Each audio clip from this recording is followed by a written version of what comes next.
Ladies and gentlemen, the President of the United States and the Secretary of State of the United States.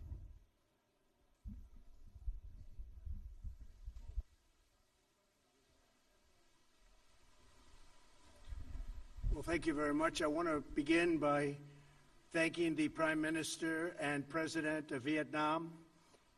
We're in Hanoi. It's an incredible city, and what's happened over the last 25 years has been incredible for the people of Vietnam, the job they've done, economic development, really something special. So I want to thank all of the people of Vietnam for having treated us so well. On North Korea, we just left Chairman Kim. We had a really, I think, a very productive time. We thought, and I thought, and Secretary Pompeo felt that it wasn't a good thing to be signing anything. I'm going to let Mike speak about it. But we literally just left. We spent pretty much all day with Kim Jong-un, who is, he's quite a guy and quite a character, and I think our relationship is very strong. But at this time, we had some options, and at this time we decided not to do any of the options, and we'll see where that goes. But it was a very interesting 2 days, and I think actually it was a very productive 2 days, but sometimes you have to walk, and this was just one of those times, and I'll let Mike speak to that for a couple of minutes, please. Unfortunately, we didn't get all the way. We didn't get to something that ultimately made sense for the United States of America. I think Chairman Kim was hopeful that we would. We asked him to do more. He was unprepared to do that, but I'm still optimistic. I'm hopeful that the teams will get back together in the days and weeks ahead and continue to work out. It's a very complex problem.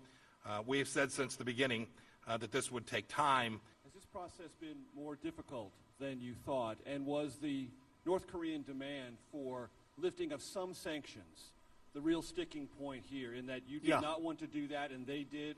And will there it be was a about third, the sanctions. Will there be a third summit, Mr. President?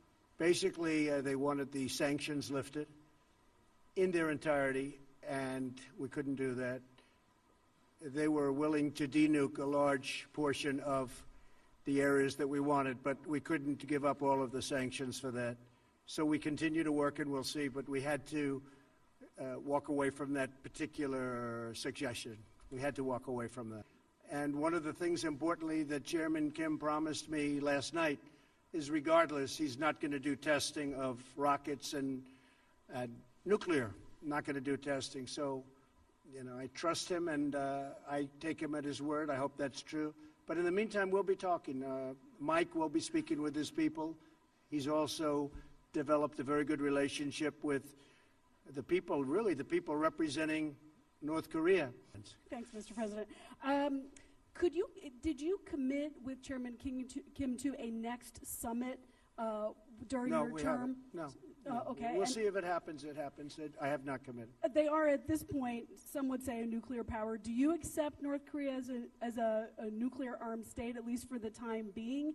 And are you thinking about reimposing the military exercises with South Korea, or will you keep in a freeze? Well, you know, the military exercises, I gave that up quite a while ago because it costs us $100 million every time we do it.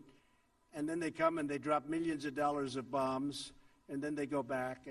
But we would spend, we spent hundreds of millions of dollars on those exercises, and I hated to see it. I thought it was unfair. And frankly, I was sort of the opinion that South Korea should help us with that. You know, we're protecting South Korea. I think they should help us with that.